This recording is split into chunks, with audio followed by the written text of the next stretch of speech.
चलिए जय हिंद दोस्तों, welcome to the tax club.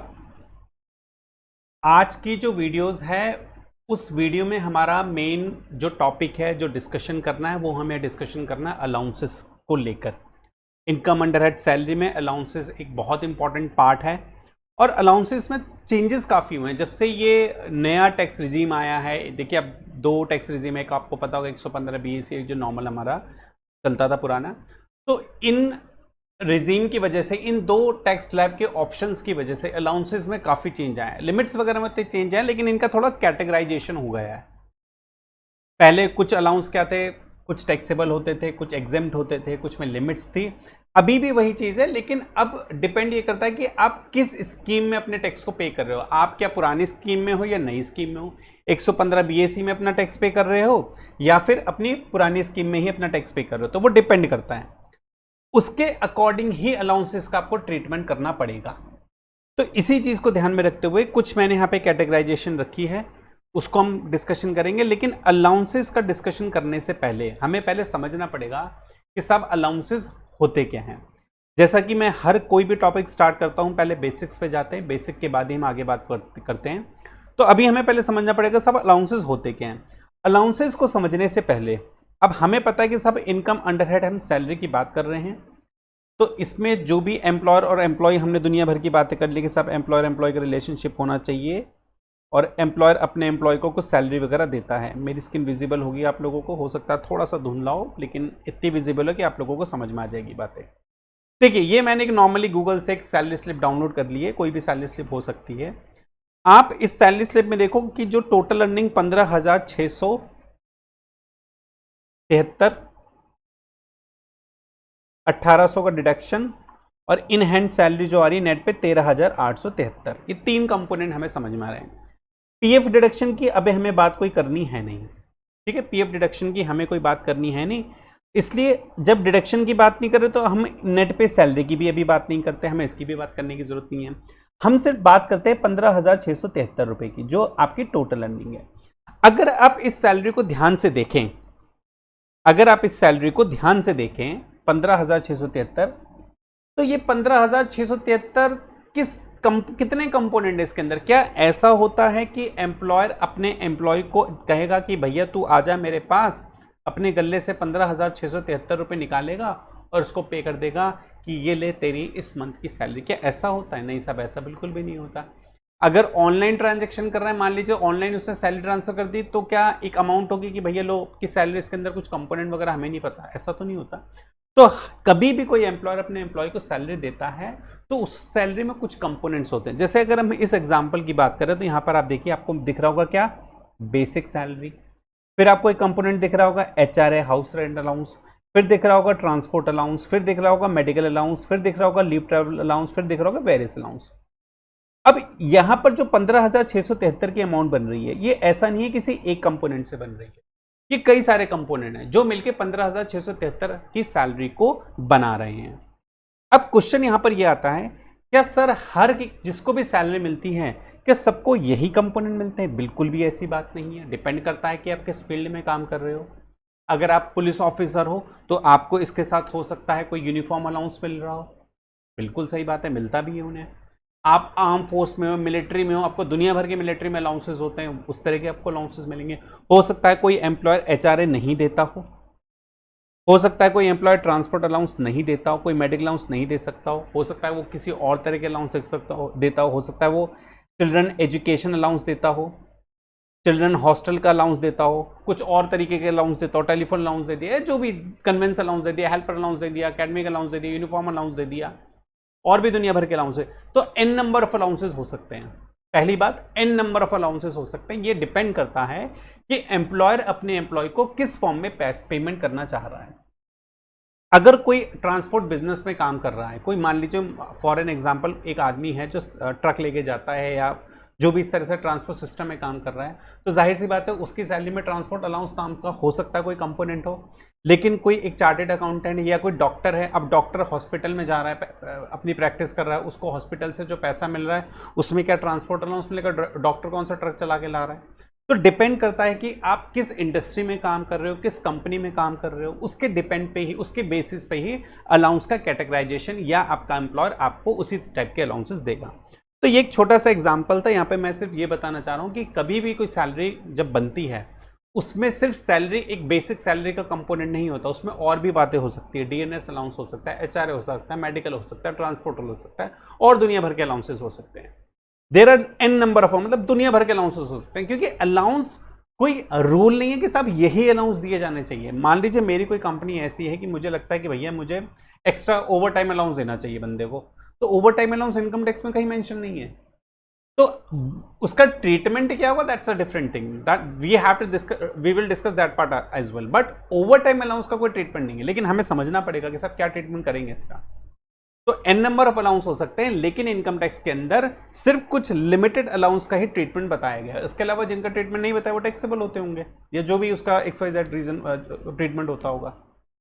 तो हमें पहले समझना पड़ेगा कि सब अलाउंसेस होते क्या हैं, क्यों दिए जाते हैं, सबसे पहले हमें यह समझना पड़ेगा। अब हम आते हैं बेसिक डेफिनेशन। अभी हमने समझ लिया कि सब सैलरी स्लिप में एक कोई भी जिसको भी एम्प्लॉयर अपने एम्प्लॉय को सैलरी देता है उसमें बहुत तरह के अलाउंसेस भी होते हैं।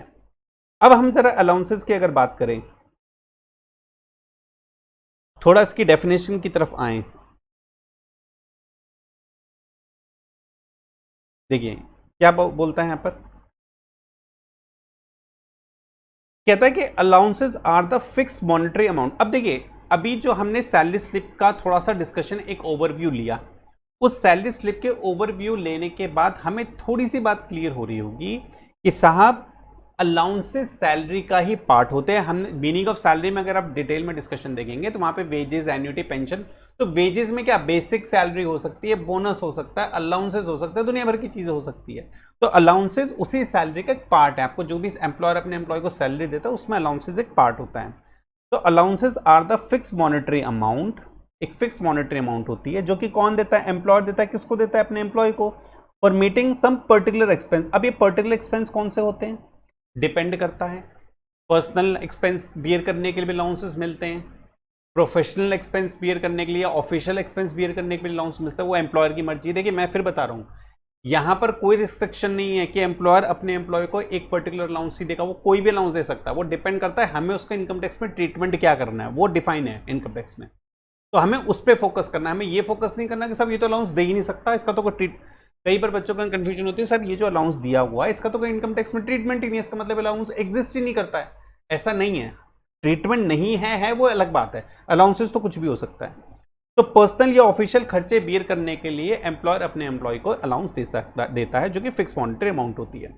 उसके बाद कहता है these allowance are generally taxable, generally taxable होती है, लेकिन इसमें भी क्या क्या चीज चेंज होगी वो आगे डिस्कशन करेंगे। These allowances are generally taxable and are to be included in the gross salary unless specific exemption has been provided. ये अलाउंसेस जनरली टैक्सेबल होते हैं और ग्रॉस सैलरी में इंक्लूड किए जाते हैं जब तक कोई स्पेसिफिक एग्जेम्पशन नहीं बताई गई। सीधी सी बात है भाई। अभी हम बात करेंगे कि ओल्ड और न्यू में क्या डिफरेंस है, कहां पर क्या टैक्सेबल होगा, that's a different thing. But normally जितने अलाउंसेस होते हैं वो टैक्सेबल होते हैं, कुछ लिमिट दे रखी है। जो अलाउंस एग्जेम्प्ट होते हैं, जिन पे टैक्स नहीं लगाना या जिन पे एक पर्टिकुलर लिमिट स्पेसिफाई है कि सब इतनी अमाउंट तक उसको टैक्स नहीं लगाना, बाकी अमाउंट ऑफ टैक्सेबल करो, that's a different thing, we will discuss in this part, right. But normally taxable होते हैं और टैक्सेबल नहीं है तो हमें लिमिट डिफाइन करी हुई है। अब अलाउंसेस की बेसिक बात समझने के बाद, अलाउंस हमें समझ में आ गई, सैलरी का पार्ट होते हैं, सैलरी के साथ मिलते हैं, डिपेंड करता है बिजनेस क्या है, नेचर क्या है एम्प्लॉयमेंट का। जैसे आर्मी में काम करने वालों को बहुत सारे एल्टीट्यूड अलाउंस मिलते हैं, कंपलसरी फील्ड एरिया अलाउंस मिलता है, बॉर्डर एरिया अलाउंस मिलता है, बहुत सारे अलग तरह के अलाउंस मिलते हैं। किसी ऑफिस में, मेडिकल में काम करने वाले को अलग तरीके के अलाउंस मिलता है, डिपेंड करता है एम्प्लॉय टू एम्प्लॉयर। टैक्सेबल होते हैं लेकिन कुछ में एग्जेम्पशन प्रोवाइड कराई जाती है, कुछ में लिमिट्स डिफाइन करिए, वो भी हम आगे धीरे धीरे सारा डिस्कशन करेंगे, ठीक है। अब जो सबसे इंपॉर्टेंट पार्ट है वो है ये वाला पार्ट। ये अभी ना थोड़ा सा इसको पढ़ने में बड़ा कंफ्यूजिंग लगेगा, क्यों? क्योंकि इसमें ना कैटेगराइजेशन है, जैसे कि various type of allowances are discuss as अंदर। ये एक्चुअली में वेरियस टाइप ऑफ अलाउंस नहीं है, ये ट्रीटमेंट है। जैसे फॉर एन एग्जांपल अगर हम यहां देखें थोड़ा सा, पहले पार्ट में दे रखा है कि वो अलाउंस जो कि टैक्सेबल है अंडर बोथ रिजीम। अब पहले तो हमें ये समझना पड़ेगा ओल्ड और न्यू या डिफॉल्ट टैक्स रिजीम या नॉर्मल टैक्स रिजीम क्या है। इसके लिए मैं थोड़ा सा आपको स्टडी मटेरियल के बारे में आ जाते हैं और पेज नंबर आते हैं हम 17 पे। देखिए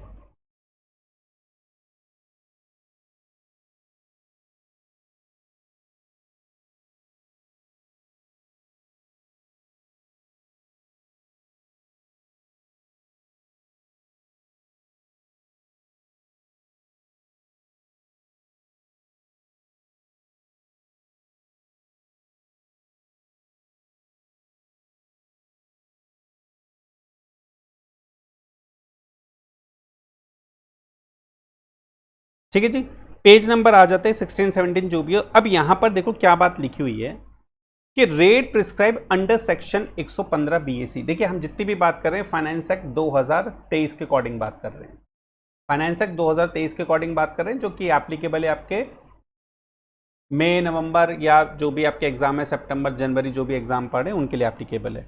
हम यहाँ पर अभी फिलहाल फाइनेंस 2023 की बात कर रहे हैं, फाइनेंस एक्ट 2023 की बात कर रहे हैं। Application of the rate of tax on the total income prescribe rate prescribe under section 115 BAC of the income tax act for default tax regime. मतलब 115 बीएसी को आप हमेशा क्या बोलोगे, default tax regime. Default tax regime इसका मतलब ये हुआ कि इस बार आपने जब इनकम टैक्स रिटर्न फाइल करी होगी या आपने देखा होगा तो वहां पर इनकम टैक्स जब रिटर्न फाइल करी होगी तो वहां पर ऑटोमेटिकली 115 बीएसी वाला सेक्शन एप्लीकेबल है। ऑटोमेटिकली सिस्टम के अंदर मान के चल रहा है, इनकम टैक्स डिपार्टमेंट मान के चल रहा है कि भैया आप 115 बीएसी को फॉलो कर रहे हो और यही बाय डिफॉल्ट सिस्टम में यही डला हुआ है, आपको कुछ चेंज करने की जरूरत। पिछले साल तक क्या था कि अगर आपको 115 बीएसी में जाना है तो आपको क्लिक करके एग्जिट बताना पड़ेगा कि भैया मुझे 115 बीएसी में जाएंगे, बाकी नॉर्मल प्रोविजन सिस्टम में नॉर्मल प्रोविजन थे जो नॉर्मल आते थे रेट्स। अगर 115 बीएसी में जाना है तो आपको 115 बीएसी के लिए क्लिक करना पड़ता, तो फिर आप 115 बीएसी में जाओगे। इस बार क्या हुआ है कि सिस्टम में ऑलरेडी 115 बीएसी है, वो बाय डिफॉल्ट है। अगर आपको इसको ऑप्ट आउट करना है, मतलब 115 बीएसी से बाहर जाना है, तो आपको क्लिक करना पड़ेगा। पहले क्या था, पहले 115 बीएसी में आना था तो क्लिक करो। अब कह रहा है कि भाई वो डिफॉल्ट वहां पर है, आपको अगर जाना है तो ऑप्ट आउट सेलेक्ट करो, नहीं तो हम मान के चलेंगे कि आप 115 बीएसी में ही अपनी इनकम टैक्स रिटर्न फाइल कर रहे हो। तो 115 बीएसी को हमेशा बोलना डिफॉल्ट टैक्स रिजीम, जो सिस्टम में already default by default given है, आपको कोई चेंज करने की जरूरत नहीं। In case if you want to follow section 115 BAC then in that case there you need to make no change in portal, on portal. वो by default ही वहां पे ऑलरेडी सिस्टम में सब चीज फीड है। इसके अंदर हम जो भी रेट हुआ था, अभी हम रेट्स वगैरह की बात नहीं कर रहे, मैं सिंपल एक बहुत ही जनरल डिस्कशन करना चाह रहा हूं यहाँ पर। इसमें जो भी रेट थे 3 लाख तक मिलता है, 3 से 6 5%, 6 से 9 10%, 9 से 12 15%, 12 से 15 20%, 15 से अब 30%, ये मेरे रेट्स थे। एक हमारे रेट क्या थे, एक हमारे रेट्स क्या थे, एक हमारे नॉर्मल रेट्स चलते थे जिसमें क्या था 2.5 लाख तक नील, 2.5 से 5 लाख पे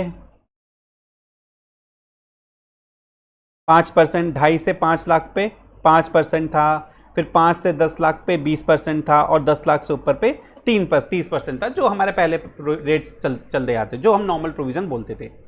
अब इस तरह के जो रेट्स थे उसको हम क्या बोलेंगे, ऑप्शनल टैक्स रिजीम। अब ऑप्शनल क्यों बोल रहे हैं, वही बात आ रही है ना, ऑप्शनल क्यों बोल रहे हैं, क्योंकि भैया इनकम टैक्स पोर्टल में अब इनकम टैक्स डिपार्टमेंट मान के चल रहा है कि आप इस सेक्शन 115 बीएसी फॉलो कर रहे हो, और system portal income tax portal में भी वही चीज फीड है कि आप 115 बीएसी में अपनी रिटर्न फाइल कर रहे हो।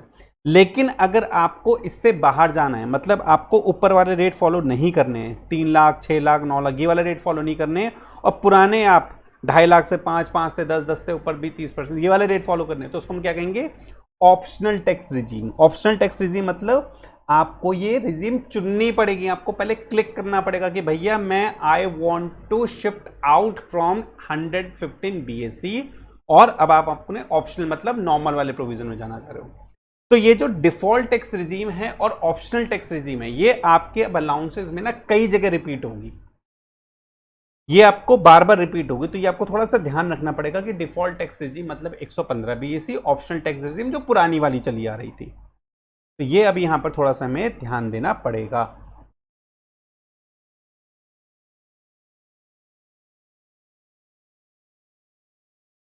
अब देखिए,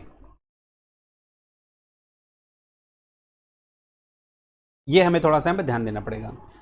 अब आपको ना सबसे बड़ी कंफ्यूजन यहां पर ये है, प्रॉब्लम है थोड़ी सी। वो प्रॉब्लम क्या है मैं बताता हूं आपको कि भैया डिफॉल्ट टैक्स रिजीम मतलब 115 BSc, default tax regime BSc, और आपकी कौन सी ऑप्शनल वाली, ये वाली तो होगी डिफॉल्ट मेरी भाई, ये डिफॉल्ट होगी, ये ऑप्शनल होगी, ये ओल्ड वाली है, ये न्यू वाली है, ये न्यू वाली है, ये ओल्ड वाली, यही समझ रहे हैं हम, न्यू वाली ओल्ड वाली। अब प्रॉब्लम यहां पर ये है कि कुछ अलाउंसेस ऐसे हैं जो यहां पर टैक्सेबल हैं, कुछ अलाउंसेस ऐसे हैं जो यहां टैक्सेबल हैं, कुछ अलाउंस ऐसे हैं जो यहां पर एग्जेम्प्ट है, कुछ अलाउंस ऐसे हैं जो यहां पर एग्जेम्प्ट है, कुछ अलाउंस ऐसे हैं जो यहां टैक्सेबल है और यहां एग्जेम्प्ट है, कुछ अलाउंस ऐसे हैं जो यहां एग्जेम्प्ट है और यहां टैक्सेबल है। तो ये ना थोड़ी खिचड़ी सी पक गई है। तब मुझे कैसे ध्यान रखना पड़ेगा कि सब ये वाला अलाउंस मेरा डिफॉल्ट वाली में टैक्सेबल था, ऑप्शनल वाली में एग्जेम्प्ट है, या वाइस वर्सा केस है। समझ लो प्रॉब्लम कहां पर है, प्रॉब्लम पहले समझ लो। देखो सॉल्यूशन हम बाद में ढूंढेंगे, पहले प्रॉब्लम समझो, प्रॉब्लम क्या थी। मैं दोबारा समझाता हूं प्रॉब्लम कहां पर आ रही है। प्रॉब्लम आपकी ये आ रही है, यहां पे ऐसे समझ लेते हैं इसको, कि आपके दो है स्कीम। एक है आपकी डिफॉल्ट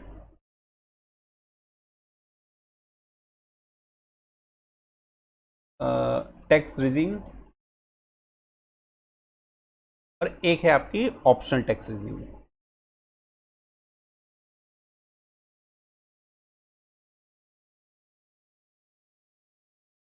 ठीक है, इसको हम कह देंगे हमारी ओल्ड वाली जो थी, और इसको हम कहेंगे जो हमारी न्यू वाली थी, या इसको हम 115 बीएसी भी कहेंगे। ठीक है, और ये वाले रेट्स हमारे इनकम टैक्स एक्ट में ही डिफाइन है, और जो हर बार अमेंडमेंट के थ्रू चेंज होते रहते हैं। ठीक है, कुछ इस तरह से बात थी। उसके बाद प्रॉब्लम ये है, कुछ अलाउंसेस ऐसे हैं जो यहां पर पूरी तरह से टैक्सेबल है, और कहता है ओल्ड टैक्स रिजीम में कहता है भैया यहां पर एग्जेम्प्ट है। कुछ अलाउंस ऐसे हैं जो यहां पर एग्जेम्प्ट है और हो सकता है यहां टैक्सेबल हो, कुछ ऐसे हैं जो यहां पर टैक्सेबल है, यहां पर भी टैक्सेबल है, कुछ ऐसे हैं जो यहां एग्जेम्प्ट हैं, यहां पर भी एग्जेम्प्ट है। तो ये ना पूरा एक कॉम्बिनेशन बन गया है, थोड़ी सी खिचड़ी सी बन गई है। तो इसी खिचड़ी को हमें थोड़ा ना अलग अलग करना पड़ेगा। तो इन खिचड़ी को अलग अलग करने के लिए ना जो कॉम्बिनेशन हो सकते थे, वो कॉम्बिनेशन यहां पर क्या हो सकते हैं, देखिए। अब हमें वो कॉम्बिनेशन समझने पड़ेंगे, सब ऐसे कौन से कॉम्बिनेशन है जो खिचड़ी बना रहे हैं।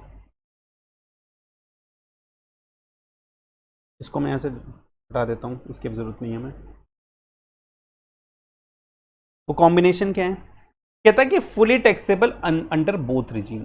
फुली टैक्सेबल, पूरी तरह से टैक्सेबल है किसमें, बोथ रिजीम। बोथ रिजीम बोले तो डिफॉल्ट टैक्स रिजीम और हमारी ऑप्शनल टैक्स रिजीम। ऑप्शनल मतलब ओल्ड वन, डिफॉल्ट मतलब न्यू वन, यही समझ रहे हैं हम। कहता है कि कुछ ऐसे अलाउंसेस है जो दोनों रिजीम में टैक्सेबल है। अच्छा जी, ठीक है, ये बात समझ गए हम। फिर कहता है फुली टैक्सेबल, अच्छा यहाँ पे अपने टेबल हटा दी, लेकिन हटानी नहीं चाहिए थी हमें। फिर कहता है, एक दोबारा से बना लेते हैं, डिफॉल्ट टैक्स रिजीम और ओल्ड टैक्स रिजीम।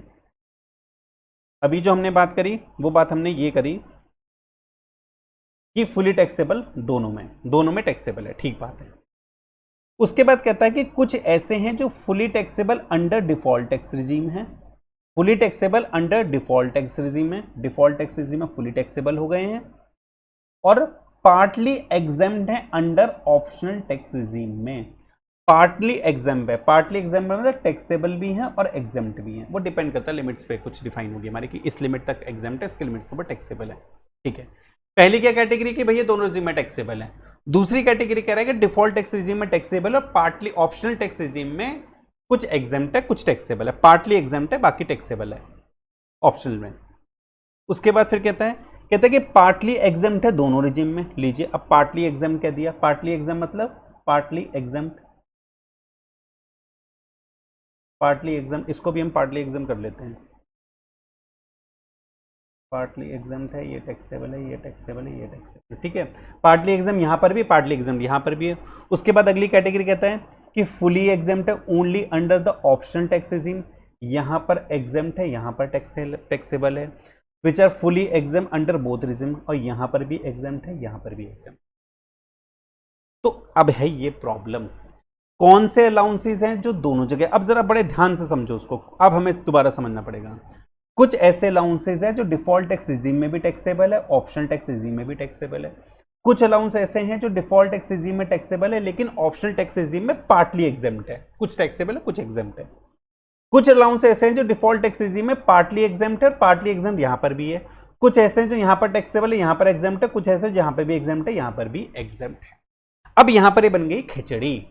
तो अब इस खिचड़ी को हमें धीरे धीरे करना है अलग, इसलिए हम अब इन 5 कैटेगरी को भी ध्यान नहीं देना, हमें इन 5 कैटेगरी को भी ध्यान नहीं देना, हमें सिंपल अभी ध्यान देना है अपनी पहली कैटेगरी पे और सिर्फ इस पे फोकस करेंगे। धीरे धीरे धीरे हम ABCDE कैटेगरी अपनी पूरी कंप्लीट करेंगे।